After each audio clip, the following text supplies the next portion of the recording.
यासी स्वयं सुकृतिनां भवनेषु लक्ष्मी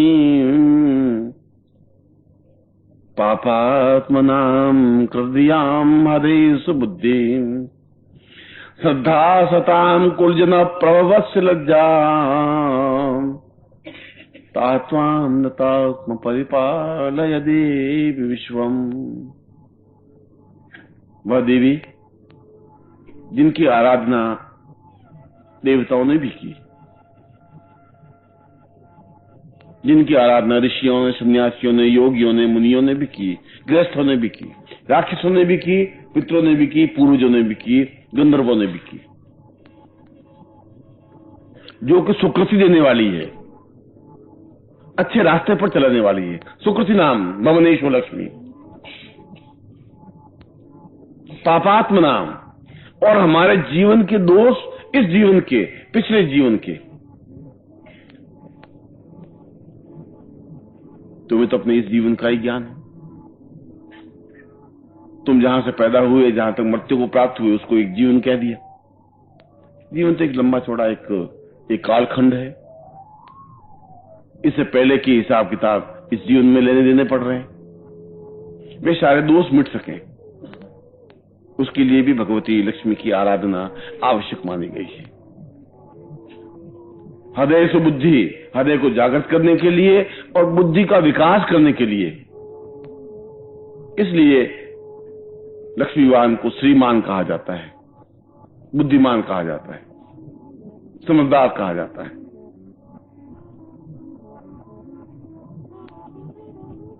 श्रद्धा बिना लक्ष्मी का आ ही नहीं सकती।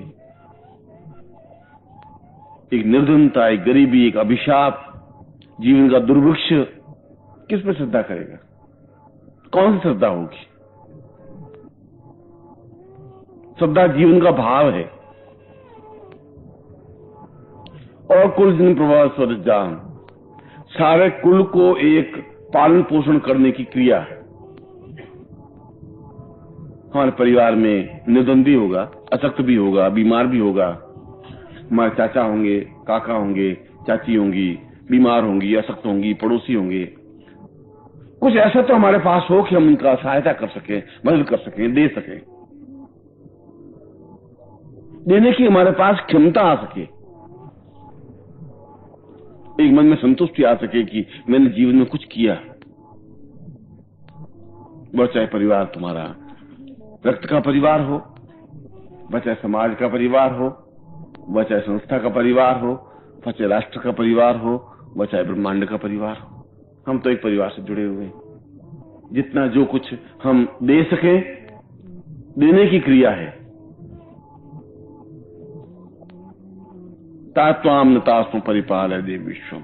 इसलिए ये सब कुछ हमारे जीवन में आवश्यक है।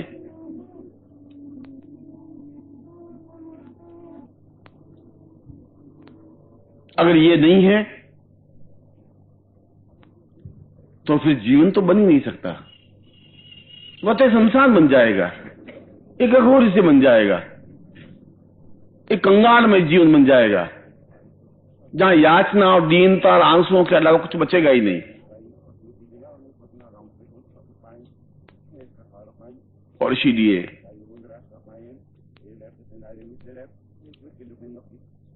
उस श्री सूक्त में पूर्ण 16 मंत्र हिरण्यवर्णाम हरणी में पूरा इस पार्थ लक्ष्मी का एक विशेष विग्रह, विशेष चिंतन, विशेष अर्थ, विशेष पूजन, विशेष प्रयोग समझाया है।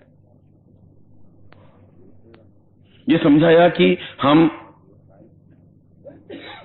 लक्ष्मी को प्राप्त करें, पर लक्ष्मी को तिजोरी में कैद नहीं कर दें। देंगे तो आएगी। अगर हमें बांटने की क्रिया नहीं है, कई लोगों में नहीं है। कई लोगों के पास 20 लाख रुपए हैं, 5 लाख रुपए हैं, 5,000 रुपए हैं, वो अपने परिवार के गरीब व्यक्ति को भी 200 रुपए, 500 रुपए नहीं दे पाते। बहुत हिचकिचाता है, हाथ रुक जाता है, उसके हाथ से पैसा उतरता ही नहीं। पैसा तो बहुत छोटी चीज है, आना चाहिए।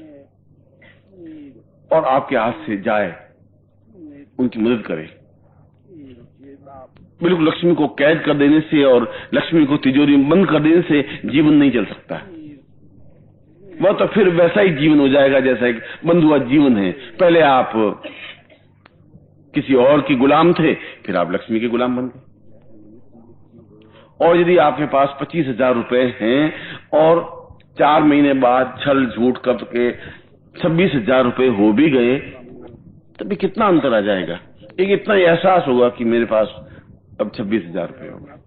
बस खाएंगे तो गेहूं की रोटी उतनी खाएंगे, कपड़े 4 पहनेंगे 4 ही पहनेंगे। एक साथ 20 कपड़े पहन सकते हैं। बिरला जी को भी कहें कि तुम 20 कपड़े पहन के घूमो, वो नहीं घूम सकते। लक्ष्मी का तात्पर्य अपने आप में बांटने की क्रिया हो, मगर उस श्लोक में कहा है कि वो आए, और आए जब उदार वृत्ति हो,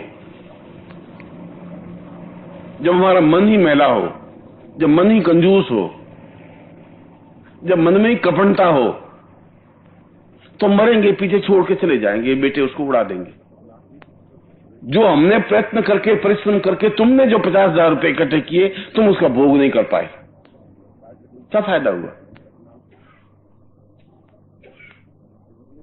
तुमने जिस कार्य के लिए परिश्रम किया, जितना मेहनत की, और वो पैसा तुम्हारे उपयोग ही नहीं आ सका, केवल एक कैद होकर के रह गया, तो उसका लाभ क्या होगा?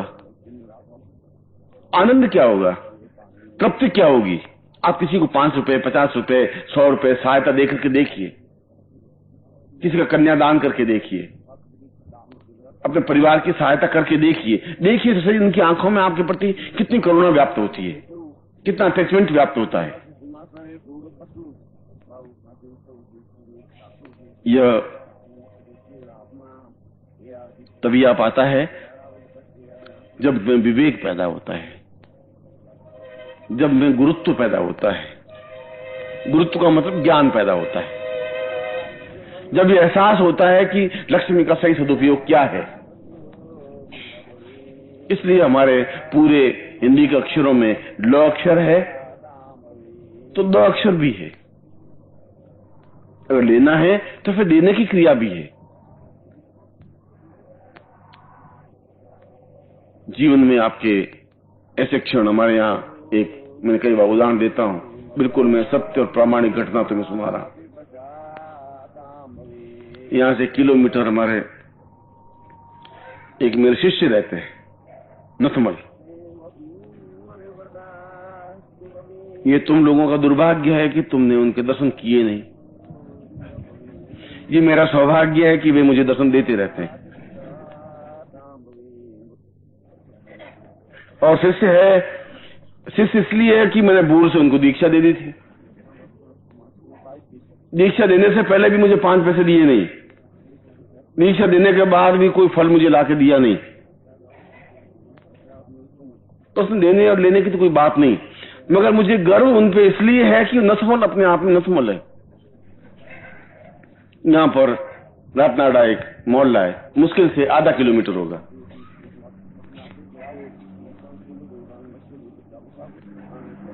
आप देखेंगे कि उस कतार में 40 मकान है, बिल्डिंग बने हुए हैं, अच्छे 2-2 मंजिल के 3-3 मंजिल के बिल्डिंग बने हुए हैं। और उनके बीच में एक कच्चे मिट्टी की खपरेल की एक झोंपड़ी बनी हुई है। वो नथमल उसी में रहते हैं। और आपको मालूम होना चाहिए कि नथमल के पास 100 बसें हैं, एक बस नहीं, 100 बस। एक बस 4 लाख 5 लाख 10 लाख की होती है। पूरे राजस्थान के बस यूनियन का प्रेसिडेंट है वो। कोई मामूली घटना नहीं है, क्योंकि उससे ज्यादा बसें किसी के पास है ही नहीं। जब बिल्कुल जैसे खटारा बस अब कहीं कोई चलेगी नहीं, उसको खरीद लेता है वो। अब इस बस में कोई गुंजाइश नहीं रही। जब इसके अर्जी पुर्जे सब हिलने लगे, जब देखे कि साला ये कहीं कचरा पड़ा है, तो जाके उस बस को खरीद लेता है। और ऊपर वाले की कृपा से उसके 7 लड़के हैं, 5 लड़कियां, बड़ा संपन्न है। जब मैं पूछता हूँ अरे नथमल तूने, उन्होंने कहा सब ऊपर वाले की मेहरबानी है गुरुजी, ये तो क्या है कि बाद में गवर्नमेंट ने मना कर दिया है, साला परिवार नियोजन का चक्कर डाल दिया, यह तुम्हारा परमिट काट देंगे अगर बसों का, अब और बच्चे पैदा हुए तो। आगे गुरुजी मैं कोई कमजोर तो नहीं हूँ, मैं कहा नहीं कमजोर कुछ नहीं हो, खैर मुझे इसका अनुभव नहीं है।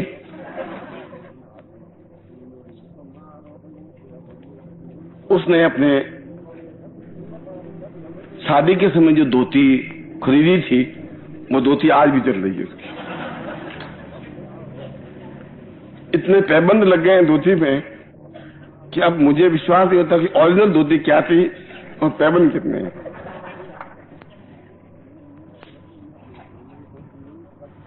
हवाई चप्पलें हैं, ये सब बूट भी नहीं, चमड़े की चप्पल भी नहीं, बाटा की चप्पल तो बहुत बड़ी बात है, हवाई चप्पल वो भी 10 जगह गांठ बांधी हुई, डोरों से बंधी हुई, वो पहने रखते हैं। और हमारे नथमल जी के घर में उन्होंने बिजली नहीं ली, बिजली की लाइन ली नहीं कि फालतू मीटर खर्चा आता है, बिजली का पेमेंट करना पड़ता है। गुरुजी जब दिए से काम चल रहा है तो अब लालटेन से हमारा काम चलता है। अब एक लड़का एक कंडक्टर है, दूसरे बस में वो कंडक्टर है, तीसरा बस है, तीसरे में कंडक्टर है, स्कूल में उनको भेजा ही नहीं, क्यों स्कूल में ले गए तो उनका फीस में पैसा जमा करना पड़ेगा 5 रुपए, तो उन्होंने कहा नहीं तुम वापिस घर में आ जा, छोड़, ये साला पढ़ाई बढ़ाएगा कोई चक्कर नहीं, छोड़ दे, क्या फायदा।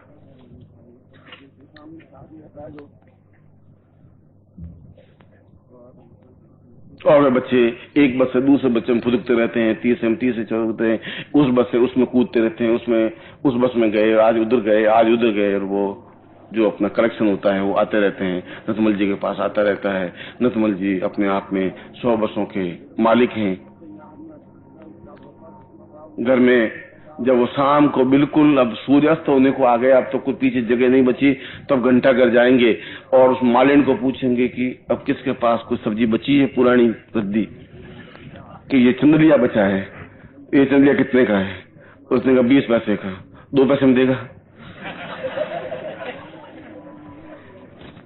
वो समझ जाते नथमल आया है, वो भी पहचानते हैं, देख ले ये चंदिया भी 2 पैसे का, तेरी इच्छा हो दे, मैं दूसरी जगह ले लूंगा। उन्होंने सोचा साथ दुकान तो बंद करनी है, अब तो 7 बज गए, 7:30 8 तो बज गए, अब इस चंदली का छोड़ो, अब नथमल को ले जाना, तो 2 पैसों में वो चंदली ले आता है, 1 पैसा तो देता है, 1 पैसा उधार रखता है।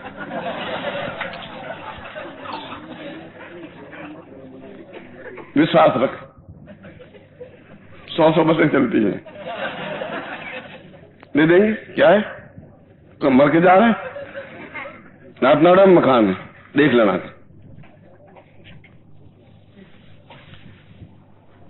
कई बार मुझे आके दर्शन दे देते हैं। ऐसी इंटीरियर जगह जहां पर कोई बस जा ही नहीं सके, उस रूट के परमिट लेता है वो।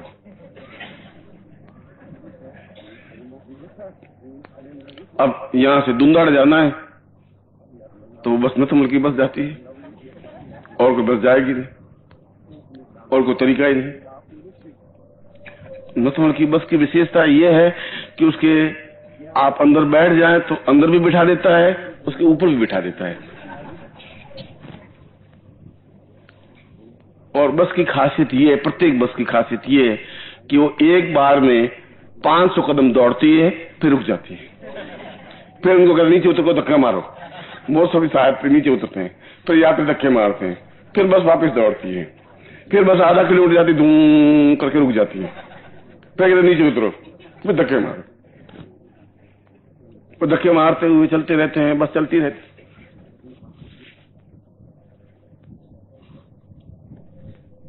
हमने कहा नथमल ये तेरी तेल से पूरी चिपटी हुई टोपी, साल अभी तक भी तो इस टोपी को पहने हुए बैठा है, तुम्हें कोई टोपी नहीं मिलती? उसने कहा नहीं, मेरे पिताजी के टाइम की। अब गुरुजी सिर पे तो कुछ रखना पड़ता है ना गुरुजी, आखिर गुरुजी के सामने आया हूँ, तो मेरे पिताजी ने शादी के समय इस टोपी को पहनी थी, तो मैं बड़ा बेटा था, मुझे दी, तो मेरे पास है।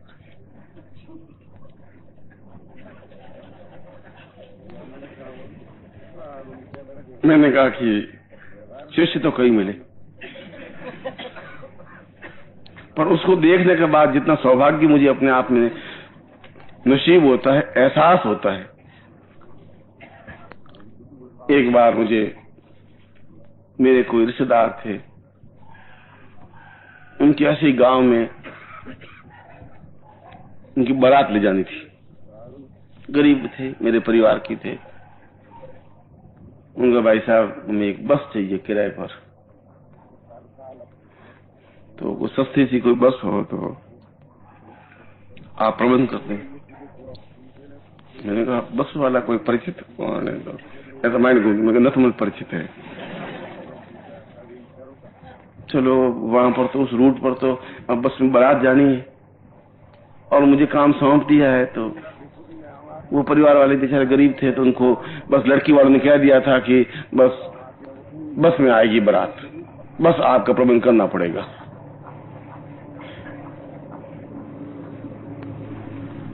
दिन भर तो मैं बहुत व्यस्त रहा, टाइम मिला नहीं। शाम को 8-9 बजे, करीब 9:30 बज गए, तो उन्होंने मुझे वापस याद दिलाया कि कल सुबह एक बस का प्रबंध करना था आप। और मैंने कहा तो दिन भर भूल गया, काम धाम में व्यस्त हो गया, अब क्या करें? उसने कहा भाई साहब कल सुबह तो फिर बस चाहिएगी, अब बस जैसे भी आपको व्यवस्था तो करें, किसी को टेलीफोन। मैं कहा टेलीफोन करने वाले बस 15-20 हजार रुपए लेंगे, मेरा एक शिष्य है। अब मैं कभी उसके घर गया तो नहीं हूं, मगर मैं आज उसके घर चला जाता हूं और मैं बस की व्यवस्था हो जाएगी कि उसकी 4 से बसें तो पड़ी रहती हैं, वो धक्के मारती चलती हैं, किसी का टायर बदलती रहती है, किसी की क्या है, किसी का वो चलता रहता है। मैं कहा तो बस हो जाएगी कि नहीं भाई साहब, आप रात को फाइनल कर दीजिए इसको। तो क्या है कि सुबह आप 4 बजे बस यहाँ आ जाए, तो फिर बारात आई जाएगी ट्रेन में। 6 बजे की मर्दो ट्रेन आ जाती है, तो फिर बस की जरूरत पड़ेगी। अब 9:30 बजे मैं नथमल के घर की तरफ मैंने मालूम करता, मैंने कहा नथमल का घर तो ये झोंपड़ा यही है, एक अच्छा सा मकान सा है और अंदर एक दिया लग रहा था, लालटेन। मैंने कहा नथमल। उसको बड़ा आश्चर्य हुआ, आज गुरुजी कैसे आ गए घर पे? कभी आते ही नहीं। कभी उसके शनि राहु केतु तकलीफ आने लग जाती है तो मेरे पास आते हैं, साहब अब ये राहु केतु आने लगे, गुरुजी क्या करें? मैंने कहा देख भैया अब राहु आ गया, अब तो उनका राहु साला मेरा क्या करेगा, राहु क्या करेगा? या आए हैं आपने कह दिया तो बहुत अच्छी बात है।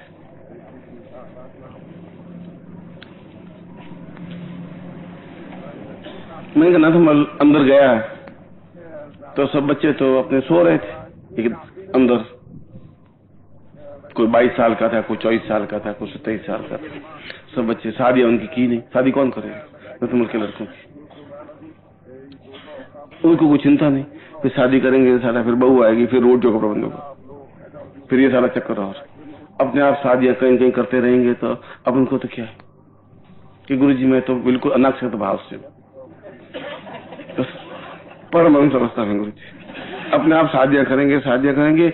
और ये लड़कियां भागती भी नहीं गुरुजी, सारी हर एक ही लड़कियां भागती हैं। इन लड़कियों को मैं कहता हूँ तुम भाग क्यों नहीं जाती हो? कोई सारा तुम्हें मुंडा मिलता ही नहीं, साला तुम करती क्या हो? ये छाती में मूंग जलती रहती है गुरुजी। कुछ आप कोई ज्ञान गुरु मंत्र ऐसा दो कि ये अपने हिल्ले लग जाएंगे।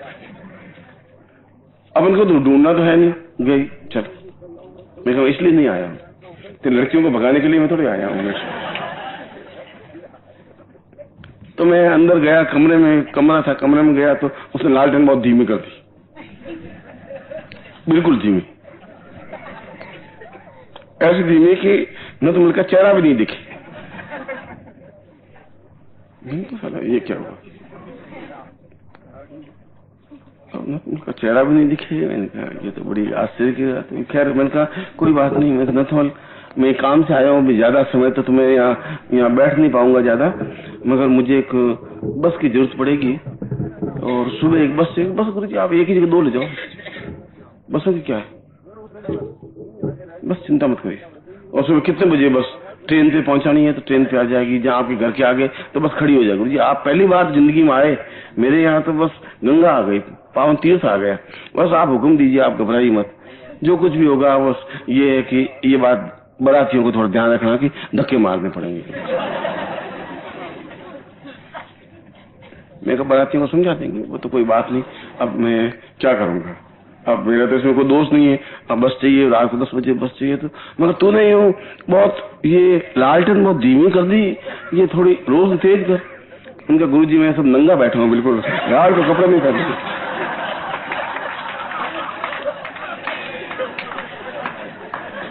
ये कपड़े घिस जाते हैं गुरुजी, रात को क्या करना पहनने।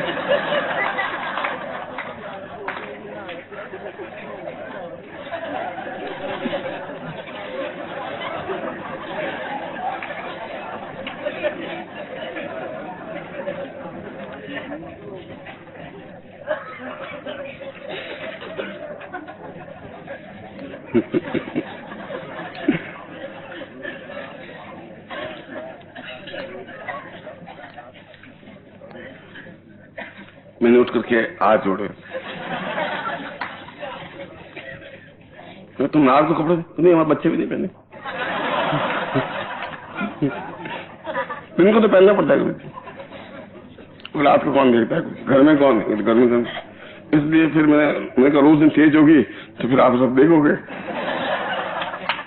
रात में धोती कुछ पहनते कुर्ता। तुम बहुत ही महान आदमी, कोई ऐसी विभूति है, कैसी परम स्थिति तू आ गई है। वो लक्ष्मी क्या काम क्या है, अब उसके पास पैसा तो है मगर वो भी एक आदर्श जीव है।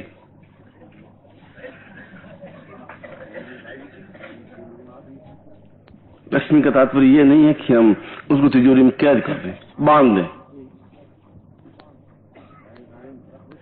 लक्ष्मी आए और बहुत पूर्णता के साथ हम उसको संपन्न कर सके, खर्च कर सके। इसलिए उस श्लोक में, उसी सूक्त में कहा गया है कि साधक को स्वयं को अपने आप में इतना ताकतवान, क्षमतावान होना चाहिए, दृढ़तावान होना चाहिए, जिससे कि वह एक सी संपन्न बन सके। और सुबह मैंने लक्ष्मी के बारे में जब आपको समझाया था कि धनम धान्यम धरा हर्म्यम कीर्ति आयु यश श्रियम तुर्गान दंतिन पुत्रान महालक्ष्मी प्रेक्ष में, ये सब कुछ हमें मिले। और अगर हमारे भाग्य में नहीं है तो बने। कोई जरूरी नहीं तुम्हारे भाग्य में हो, ये कोई जरूर नहीं है। अगर तुम्हारे गरीब जीवन में गरीबी लिख दी तो कोई जरूर नहीं तुम जिंदगी में गरीबी बनी रहेगी, ऐसा कोई जरूरी नहीं है। कि तुम्हारी कायरता है, तुमने ऐसा निर्णय करके बैठ गए। उस भाग्य लिपि को बदला जा सकता है, ज्योतिष नहीं बदल सकती, ग्रह नहीं बदल सकते, केवल मंत्र शक्ति बदल सकती है, तंत्र साधना बदल सकती है। साधना शक्ति के सहारे, संकल्प शक्ति के सहारे बदला जा सकता है। और इसीलिए उस श्लोक में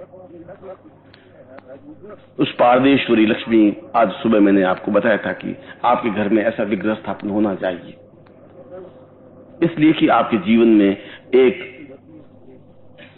पारदेश्वरी, सताम पूर्व मदेव पारदेश्वरी त्वम देवोत्वताम पूर्व मदेव तुल्यम, जहां देवता स्वयं तरसते हैं कि हमारे घर में पारदेश्वरी स्थापित हो, क्योंकि वह तो स्वयं अपने आप में मंत्र सिद्ध है, उसको चैतन्य करने की जरूरत नहीं है। अगरबत्ती को कोई चैतन्य, कोई मंत्र फूंकने की जरूरत नहीं है। आप अपने घर में अगरबत्ती लगाएंगे, आपके घर में सुगंध आने लग जाएगी, मेरे घर में लगाएंगे, मेरे घर में सुगंध आने लग जाएगी। ये तो जहां जहां सुगंध होगी, पारदेश्वरी अपने आप में चैतन्य एक शक्ति स्वरूपा है। और शक्ति के समस्त स्वरूप, चाहे वो जगदम्बा का स्वरूप हो, चाहे षोडशी का हो, चाहे त्रिपुर सुंदरी का हो, चाहे तारा का हो, चाहे छिन्नमस्ता का हो, अपने आप में ही एक लक्ष्मी युक्त बन सके, लक्ष्मीवान बन सके, सौंदर्यवान बन सके, पौरुषवान बन सकें, क्षमतावान बन सकें। इसीलिए इस श्लोक में, पूरे लक्ष्मी सूक्त में, श्री सूक्त अलग चीज है, लक्ष्मी सूक्त बिल्कुल एक अलग चीज है। और यदि आप श्री सूक्त कभी पढ़ा होगा तो उसमें 16 मंत्र हैं और ब्राह्मणों ने उनके पाठ किए पिछले 5000 वर्षों से। वेदो माओ, दिवाली के दिन सब सेठ जी बुलाते हैं पंडित जी को और आप हमारे घर में श्री सूक्त का पाठ कर दीजिए, 101 पाठ कर लीजिए। तो ब्राह्मण पाठ करके चले जाते। श्री सूक्त में तो कोई लक्ष्मी का वर्णन है ही नहीं, हमने समझी ही नहीं। उसमें तो पूर्ण एक विधि, एक चेतना है, कैसे हम लक्ष्मी को प्राप्त कर सकें, कैसे भाग्य लिपि को बदल सकें, अपने आप को परिवर्तित कैसे कर सकें, कौन सी क्षमताओं के साथ। और यदि फिर भाग्य में लिखा हुआ वही अगर रहेगा ही तो फिर तुम्हें यहां आने की मेरे पास जरूरत है ही नहीं, फिर तुम्हें कर्म करने की जरूरत ही नहीं, फिर ये साधना करने की जरूरत है ही नहीं। हमारा तो कोई भी ऋषि अपने आप में एक भी गरीब और दरिद्री रहा ही नहीं। हम क्यों दरिद्री हैं? न वशिष्ठ दरिद्री रहे, न विश्वामित्र, न अत्रि, न कणाद, पुलुस ने, वो तो दरिद्री नहीं रहे, संपन्न, श्री संपन्न रहे, आश्रम रहे, बस 10,000 शिष्यों को भोजन करवाते सुबह शाम। कोई भी ऐसा मरा हुआ, कोई भी ऐसा देवता हमारे नहीं है जिसमें बिल्कुल सूखे हुए कंकाल की तरह न राम की मूर्ति है, न कृष्ण की मूर्ति है, न हमारे किसी विष्णु की मूर्ति है। फिर हमारा ही चेहरा इतना पीला, मलिन, क्लांति युक्त क्यों, बुझा बुझा सा क्यों है, थका हुआ सा क्यों है?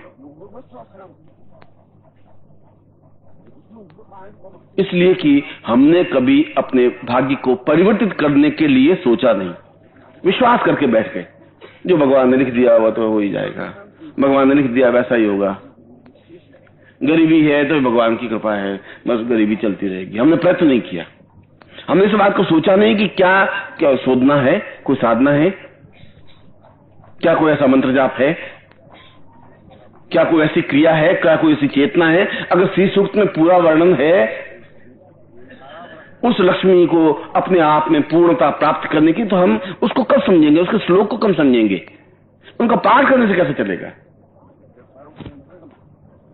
उनको अपने जीवन में उतारने की कब जरूरत पड़ेगी, कैसे उस प्रयोग को करेंगे, एक्सपेरिमेंट कैसे करेंगे। एक बार तो बटन दबा के देखेंगे हवा आती है कि नहीं आती है, पंखा पड़ा है, हम पड़े हैं, बस खत्म, गर्मी से परेशान है, हम पंखा चला नहीं पा रहे हैं, हमें बटन दबाने का ज्ञान नहीं, हम कह रहे हैं पंखा बेकार है और हम दुखी हैं। हम उंगली उठा करके उस एक बार दबा के देखें तो सही, एक बार उस प्रयोग को करके तो देखें। मगर हमारे पूर्वज इस बात को समझ रहे थे कि ये आने वाली पीढ़ियां इतनी शायद क्षमतावान नहीं बन पाएंगी, शायद नहीं होंगी, इतना पौरुषतावान शायद नहीं हो पाएगी। इसलिए उन्होंने पारदेश्वरी का वर्णन किया, एक प्रयोग दिया, मगर गोपनीय ढंग से दिया। पूरे लक्ष्मी सूक्त में पारदेश्वरी का चिंतन तो दिया कि किस प्रकार से पारे को बिल्कुल सॉलिड बनाया जाए, ठोस बनाया जाए, किस प्रकार से लक्ष्मी का निर्माण किया जाए, मगर अपने आप में वह चेतना युक्त बनाया।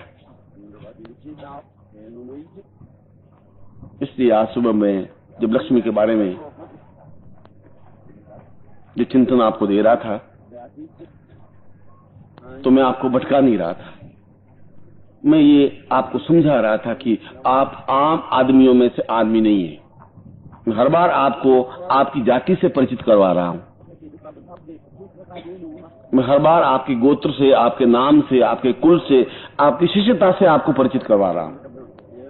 मैं आपको परिचित करवा रहा हूं कि आप खुद समर्थ हैं, आप क्षमतावान हैं, आप एक योग्यतम गुरु के श्रेष्ठतम शिष्य हैं। इस बात को मैं तुम्हें कहना चाहता हूं।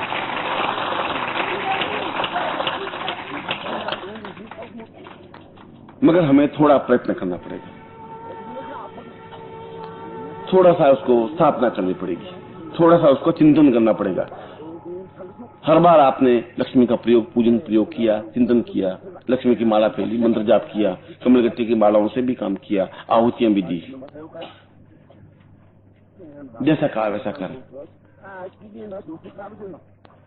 मगर उन्होंने कहा कि पादेश्वरी को कोई मंत्र जाप की, विशेष पूजन विधि की, विशेष मंत्र चेतना की जरूरत नहीं, क्यों कर नहीं पाएंगे। ये हमारी क्षमताओं को जानते थे। ऐसा नहीं कि हम कायर हैं, क्षमतावान नहीं है, पौरुषवान तो हैं। हम अपने आप को भूल चुके हैं, हमारे सौष्ठव को भूल चुके हैं, हमें परिश्रम करने की भावना नहीं रही,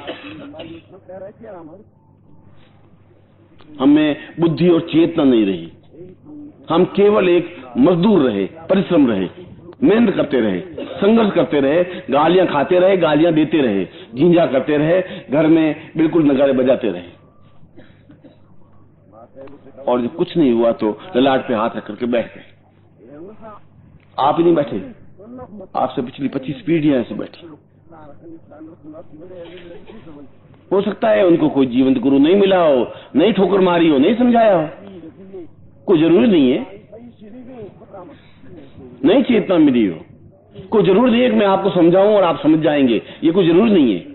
आप वैसा के वैसे जैसा जीवन लेकर के आए वैसा जीवन लेकर के वापस घर पहुंच भी जाएंगे, इसमें कोई नई बात नहीं है।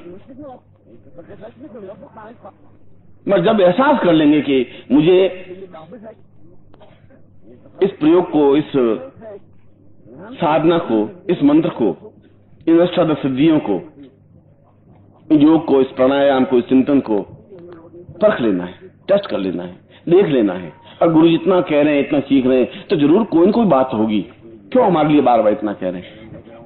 क्या आवश्यकता है उनको इतना चीखने की, चिल्लाने की, कहने की? इसलिए कि किसी के सामने तुम्हारा हाथ उठे नहीं, देने की क्षमता हो सके, उनको बांट सकें, आप उनकी सहायता कर सकें, उनको सहयोग दे सकें। और जब आप समाप्त हो तो हजारों लाखों लोगों की आंख में आंसू चल चला सके, तुम्हारी मदद के लिए, तुम्हारी कृतज्ञता के लिए, तुम्हारे उपकार के लिए, तुम्हारे स्नेह के लिए, तुम्हारे सहयोग के लिए। मगर वैसा तभी तो हो पाएगा जब तुम श्रद्धा के साथ कार्य कर सकोगे। खाली परिश्रम और खाली मूर्खता। बीच में निर्मोही जी का प्रवचन सुना, एक सेकंड, इसलिए तुम्हारा प्रवचन का क्रम टूट गया, इसलिए मैं एक बात को बार बार रिपीट नहीं कर रहा था। मैं तो उसकी महत्ता, इसका इम्पोर्टेंस समझा रहा था। मैं समझा रहा था कि तुम्हारे परिश्रम से, तुम्हारी मूर्खता से जीवन नहीं चल सकता। अगर तुम्हें विवेक नहीं है, अगर तुम एक क्षमता नहीं है, समझदारी नहीं है, समझदारी और मूर्खता में कोई बहुत बड़ा अंतर नहीं है, तुम्हें कोई डिफरेंस नहीं आएगा। मनुष्य तुम वैसे के वैसे रहोगे जैसे हो। मूर्खता होगी, मूर्खवान व्यक्ति भी वैसा ही सुंदर लंबा चौड़ा व्यक्ति होता है, बुद्धिमान व्यक्ति भी वैसा ही होता है। डिफरेंस इसमें कुछ नहीं होता है। डिफरेंस यही होता है कि हम कोई काम एक सही तरीके से समझदारी के साथ करें, समय पर कर लें। जिस समय पर कोई काम चूक जाता है, क्षण चूक जाता है, जो कल का दिन था वो कल बीत गया, अब उस क्षण को तुम वापस नहीं ला सकते, तुम्हारे हाथ में अब नहीं है क्षण। अगर समझदारी नहीं है, केवल एक परिश्रम ही है, केवल मूर्खता ही है, केवल अपने आप में अहम है, ईगो है, केवल यही है कि मैं ही बहुत बड़ा समझदार हूं, उसका तो शायद ईश्वर भी कुछ नहीं कर सकता। ईश्वर भी कोई आकाश से उठ करके तो नहीं आ सकता। बुद्धिमान को तो समझाया जा सकता है, विवेकवान को भी समझाया जा सकता है, मूर्ख को कौन समझ, कैसे समझाएंगे? मूर्ख जिसके चित्त पर कोई असर पड़े ही नहीं। चंदूलाल जी, एक बार चंदूलाल जी के घर में शादी हुई, 1.5 साल हो गए थे, तो एक पुत्र पैदा होने लगा, संतान होने लगी। एक ही कमरा था। चंद्रलाल जी बहुत बुद्धिमान, वो अपने आप को समझते कि मुझसे ज्यादा बुद्धिमान संसार में कोई है ही नहीं। सब कुछ कलाएं, सब कुछ ज्ञान मुझ में है। अब बिल्कुल प्रसव का समय आ गया। अब एक ही माँ और पत्नी अंदर बेचारी करा रही है, संतान होने की स्थिति आ गई है।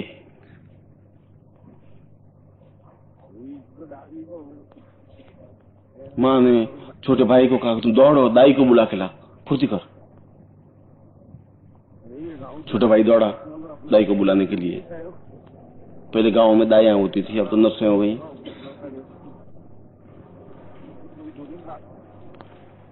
माँ बाहर खड़ी, बेटा तुम भगवान का भजन कर, पहला पहला बच्चा जन्म ले रहा है तो औरत का वापिस नया जन्म हो रहा है, बस ये समझ ले, सब कुछ सही सलामत हो जाए। चंदूलाल ने माँ को बाहर खड़ा कर दिया, दरवाजा बंद कर दिया आराम से। अंदर पत्नी करा रही है, खुद दरवाजा बंद। मान का तुम क्या कर रहा है? बस अंदर खटा खट खट खट, जोर से खट, धड़ धड़ धूम धां धी। मान का साला कर क्या रहा है ये अंदर? ये साला चंदूलाल कोई गड़बड़ करेगा। और जोर से दम दम की आवाजें आ रही है, खट खट की आवाजें आ रही है। उसने बाहर से दरवाजा खोला, चंदूलाल क्या कर रहा है? चंदूलाल क्या कर रहा है? तू दरवाजा खोल, वो बेचारी करा रही है, बहू करा रही है, तू कर क्या रहा है? तू चंदूलाल एकदम से 5-7 मिनट बाद एकदम थोड़ा लथपथ बाहर आया कि एक हथौड़ा देना। मैंने कहा हथौड़े को क्या करेगा? तुम हथौड़ा दे, फुर्ती कर। हथौड़ा लाके फट दरवाजा बंद, वापस। का साला ये साला कोई इनको कबड़ा करेगा। उनका चंदूलाल हथौड़े से क्या करेगा अंदर? अब अंदर आवाज आ, हथौड़े से धम धम धम धम, हथौड़े से आवाज। 5 मिनट बीत गए, दाई आ गई बेचारी। दाई ने कहा मर जाएगी, ये तुम्हारा बेटा अंदर क्या कर रहा है? बहू तो अंदर सीख रही है, दरवाजा दूसरा कोई अंदर से जाने का नहीं है, दरवाजा तोड़े। उनका दरवाजा मान कहा कि दरवाजा तो तोड़ने की जरूरत नहीं है, उस चंद्रलाल को मैं आवाज दे रहा हूँ, भगवान जाने हथौड़े से क्या कर रहा है, कुछ समझ में नहीं आ रहा है। फिर 5-7-10 मिनट बीत गए, उसने एकदम से थोड़ा सा दरवाजा खोला। उसने कहा आ रही है क्या? कर देंगे।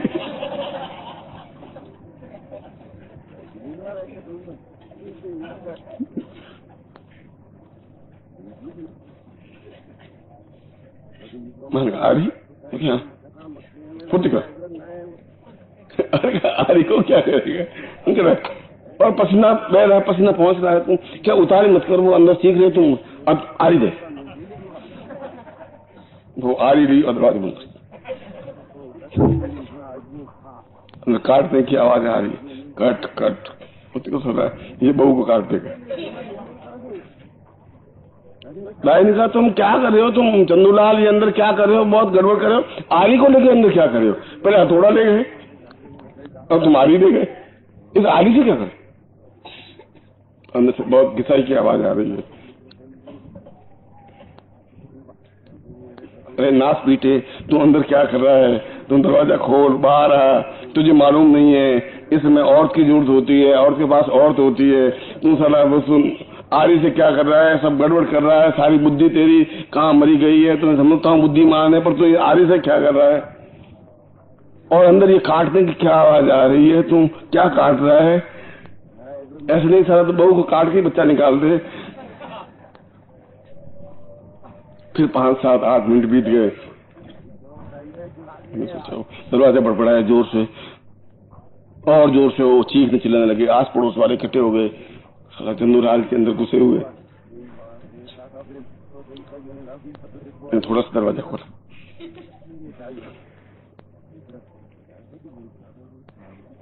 एक पत्थर चाहिए, बहुत बड़ा है।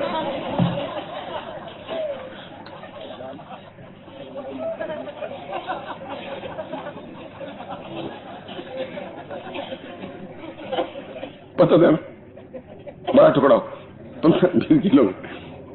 अरे उसने कहा तुम कर क्या तो मैं भी जानता हूँ, सब बैठो। और फट उस पत्थर के टुकड़े को अंदर लेकर के दरवाजे बंद। अब बाहर पड़ोसी कह रहे हैं साला ये पहली बार बच्चा पैदा हो रहा है, साला ये क्या, या तो वो मर गई, ये गारंटी, ये आरी से काटा होगा, सारा कुछ किया होगा। ये सुंदरलाल जी बुद्धिमान बहुत ज्यादा है।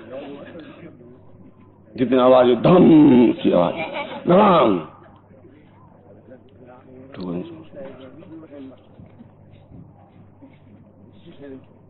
एकदम से 2-4 मिनट बाद बाहर दाई खड़ी, माँ खड़ी, आस पड़ोस वाले खड़े, सुन से खड़े, सारा ये क्या, सारा चंदूलाल ने अंदर और धमास आज कैसे आई, दरवाजा खोला। उसने कहा मेरे औजारों की पेटी बंद हो गई थी, उसको खोल रहा था मैं। औजार साथ चाहिए दाई को, इसलिए मैं पहले से तैयारी कर रहा था। अब दाई को देते हैं।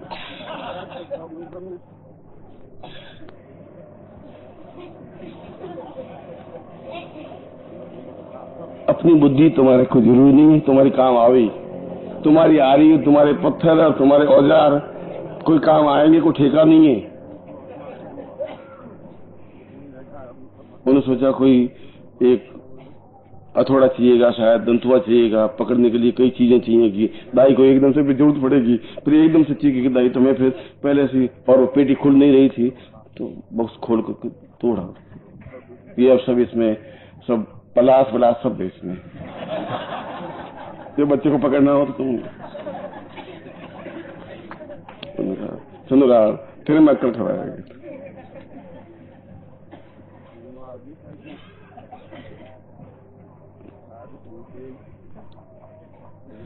आप लोग ही बुद्धिमान हैं। मैं कभी कभी आप मेरी भी सलाह मान लिया करो। हम बाहर दरवाजा खड़खड़ा रहे हैं, हम कह रहे भाई चंदूलाल तुम हमारा क्या न मानो, मर्जी से नहीं चलेगा। ये पारदेश्वरी स्थापन क्रिया अपने घर में जाएं और किसी भी बुधवार के दिन, किसी भी सोमवार के दिन अपने घर में पूजा स्थान में, पवित्र स्थान में इस भगवती लक्ष्मी को, पारदेश्वरी लक्ष्मी को, और मैं फिर कह रहा हूं कि ये तुम्हारे जीवन का, तुम्हारी पीढ़ियों का एक अद्भुत और अनिवर्चनीय विग्रह रहेगा। इसको स्थापन करें सुबह के समय 6-7 बजे के समय, जिसमें उसी बुध का एक ज्योतिष के हिसाब से श्रेष्ठ मुहूर्त।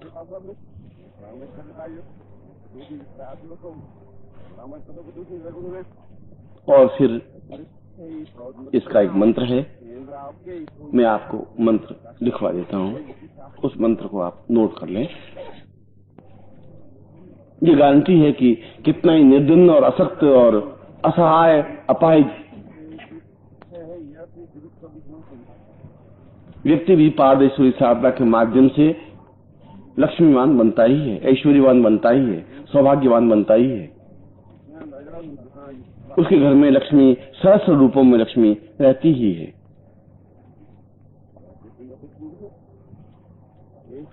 आप जो आपके सामने विग्रह है उसको बाहर निकाल दें, मैं उसका पूजन करवाऊंगा, फिर मंत्र नोट करवाऊंगा।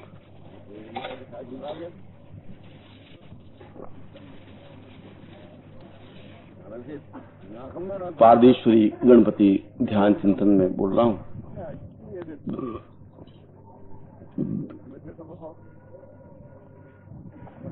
हेरंब पूर्ण मदतम भवितम सदैवम ज्ञानम सदैव लंबोदर वक्रतुंडम एकदंतं पूर्व सहितं सदैवं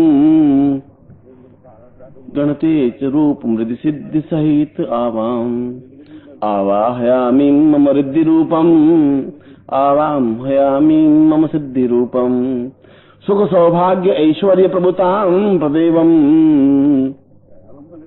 गणपति प्रदेवम मम गृहे स्थापयामि आवायामि गणपतिं स्मरणे ताम तुभ्यं संपर्दे इदमचितं वो ज्योति पूर्वा सा चैतन्य रूपेण गुरु साक्षिणे ताम मंत्र रूपेण ऐश्वर्य रूपेण ताम पूर्वं पादेश्वरी लक्ष्मी मम गृहे स्थापयामि दुख दुर्भाग्य निर्भाग्यतां पूर्वासति अभाग्य पूर्वासां सुख सौभाग्य धन धान्य प्रतिष्ठाम ऐश्वर्य विवर्धयतां पूर्वा सा चैतन्यं परिपूर्णतां ऐश्वर्यं लक्ष्मी पूजनेश्वरी पादेश्वरी पूजन प्रयोगम पार्थितव्यम स्मरे। आत्म जल ले लीजिए। ओम भारतवर्ष से बर्दखंड जम्बूद्वीप पे शालिवान सा के बुद्धावतारे संवत्सरे संवत्सर को संवताओ 2023 आश्विन मास ईस्वी शुक्ल पक्षे न्यायाम प्राप्त द्वास्य पाक्षम धर्म प्राप्त कालम सकर्म कामना सिद्धर्थम लोके वासी बहराज द्वारे सर्वत्र यश विजय लाभादि प्राप्तम सभार्य सपुत्र सबान्धस्य अखिल कुटुंब से तस्य सबसो समस्त भय व्याधि पीड़ा मृत्युपरा द्वारा आयु आरोग्य ध्यात्मताम पादेश्वरी पूजनान्ते मम गृहे मंदिरे मम स्थाने मम पूरे पूर्ण सुख सौभाग्य आकस्मिक धन प्राप्ति आवाहयामि ताम पूर्व दुर्भक्षम ताम दुर्भाग्य निवृत्तये पूर्वासाम गुरु आज्ञायाम परिपाले ताम साम चिंतयन् तुभ्यं स्वर्दे ताम पुत्री लक्ष्मी पादेश्वरी पूजन तुभ्यं संप्रदे रखती और हाथ जोड़ दीजिए पादेश्वरी का पूजन के लिए।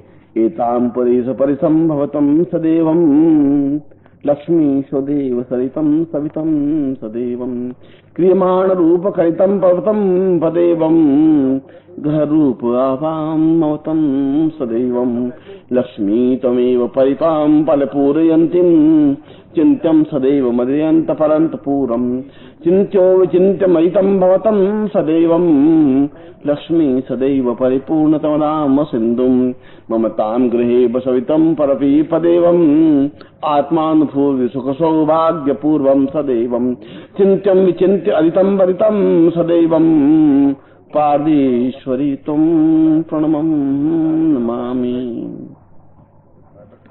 अब आपके सामने कुमकुम अगर है तो कुमकुम को घोल करके पादेश्वरी का तिलक करें। यद्यपि इसमें कोई पूजन की आवश्यकता होती ही नहीं, फिर भी यदि पूजन क्रम है तो उसमें कोई गलत नहीं है। अपने स्वयं के तिलक करें। नमो सुनंताय सहस्र मूर्ते सहस्र पादाक्षरोरुभावे सहस्र नामने पुरुषाय शाश्वते सहस्र काटिक धारण नमस्ते गंधाम पातो दीक्षा आपनोति दीक्षा आपनो दक्षिणाम दक्षिणाम सदम आपनोति सदयाम सत्यमाप्यते। और सहस्र लक्ष्मी अपने शरीर में स्थापन करने के लिए मैं अपने शरीर के अंगों को स्पर्श कर रहा हूँ, आप भी अपने अंगों को स्पर्श करेंगे सीधे बैठ करके।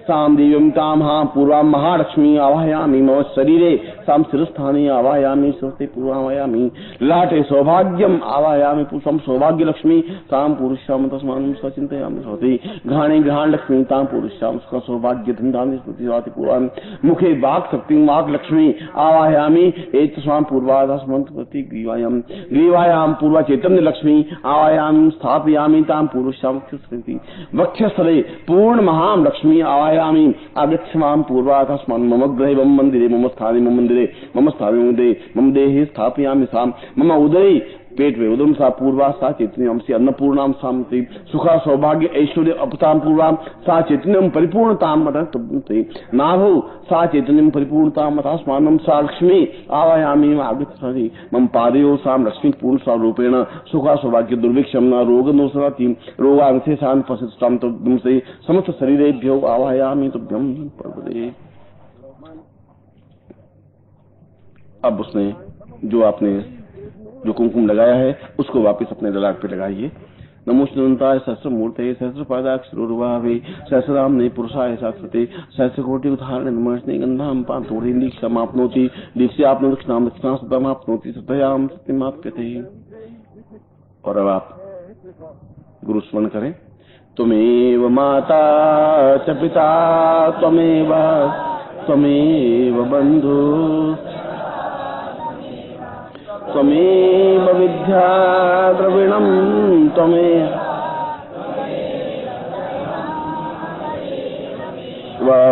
त्वमेव माता च पिता त्वमेव त्वमेव बन्धुश्च सखा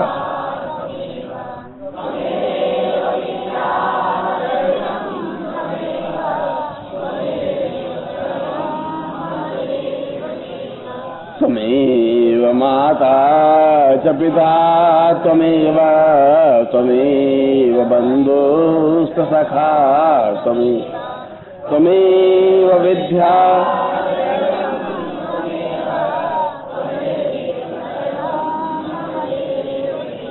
अनयाम पूज्याम सांगाय सपरिवाराय सायुधाय सशक्तिकाय महाम पादे श्री लक्ष्मी आवायामी विग्रही गुरु साक्षिणी गुरु श्री गुरुवचने पूर्वा गुरु शब्द रूपेण साम निखिल रूपेण राम मम ग्रहे पूर्ण चैतन्य रूपेण महालक्ष्मी दुर्भिक्षरा पूर्वाधि सौभाग्य लक्ष्मी प्राप्त निमित्तम आकस्मिक धन प्राप्ति पूर्वा सा चैतन्य लक्ष्मी स्थापितव्यम संप्रते। मैं आपको आशीर्वाद देता हूँ कि इन 8-9 दिनों में आप लोगों से मुझे बहुत सुख और बहुत आनंद की अनुभूतियां हुई, बहुत तृप्ति मिली। कल का दिन आप अत्यंत पवित्रता के साथ मन से, शरीर से तो रोज पवित्र होते ही, मन से भी पवित्र हैं, स्नान करें और मंत्र जाप करें। हो सके तो 16 माला गुरु मंत्र जाप करें और फिर इसी स्थान पर सब एकत्र हो जाएं जहां पर अभी बैठे हुए हैं। हम ठीक 11 बजे पूर्णाहुति प्रयोग संपन्न करेंगे, आरती करेंगे और अपने आप में अपने इस पूरी नवरात्रि का, सिद्धेश्वरी नवरात्रि का जो कुछ फल, जो कुछ प्रयत्न, जो कुछ मंत्र जाप हमने किया है, जो कुछ न्यूनताएं रह गई हैं, जो कुछ कमियां रह गई हैं, उनको पूर्णता के साथ प्राप्त कर सकें गुरु तपस्या से, गुरु आशीर्वाद से, और आपके जीवन में ऐसी पूर्णता प्राप्त हो ही, मैं ऐसा आपको आशीर्वाद दे रहा हूं।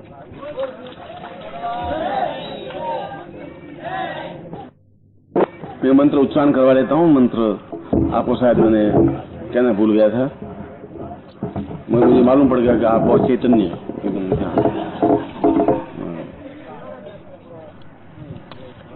ये अच्छा है। और मंत्र गुरुमुख से मिलना चाहिए, यूं भी बोर्ड पे लिख दिया जाएगा, मगर फिर भी आप बोले ओम ऐं ऐं श्रीं श्रीं ह्रीं ह्रीं पारदेश्वरी सिद्धिं श्रीं ह्रीं ऐं ओम। मैं दूसरी बार उच्चारण करवा रहा हूँ। ओम ऐं ऐं श्रीं श्रीं ह्रीं ह्रीं पारदेश्वरी सिद्धिं श्रीं ह्रीं ऐं ओम। तीसरी बार और ओम ऐं ऐं श्रीं श्रीं ह्रीं ह्रीं पारदेश्वरी सिद्धिं श्रीं ह्रीं ऐं ओम। मैं आपको एक बार पुनः हृदय से, जो कुछ बाकी रह गया है कल सुबह यहाँ मैंने आपको बुलाया है, इसलिए आपके जो कुछ प्रश्न बाकी रह गए हों वे पन्ने आप यहाँ लाकर रख देना। यदि किसी का कोई मंत्र बाकी रह गया हो, किसी का कोई शंका बाकी रह गई हो, किसी कोई चिंतन बाकी रह गया हो, एक पन्ने पर लिख करके पहले से, मेरे आने से पहले मैं यहाँ पर 9:30 बजे आप आऊंगा, यहाँ पर आप रख दें। मैं आपके प्रश्नों के समाधान कर दूंगा। यदि कोई प्रश्न या कोई मंत्र या कोई चिंतन बाकी रह गया हो, मैं आपको पूरा दे दूंगा। जैसे आपके मन में कोई शंका, कोई समाधान, कोई चिंतन रहेगा नहीं। एक बार हृदय से आशीर्वाद।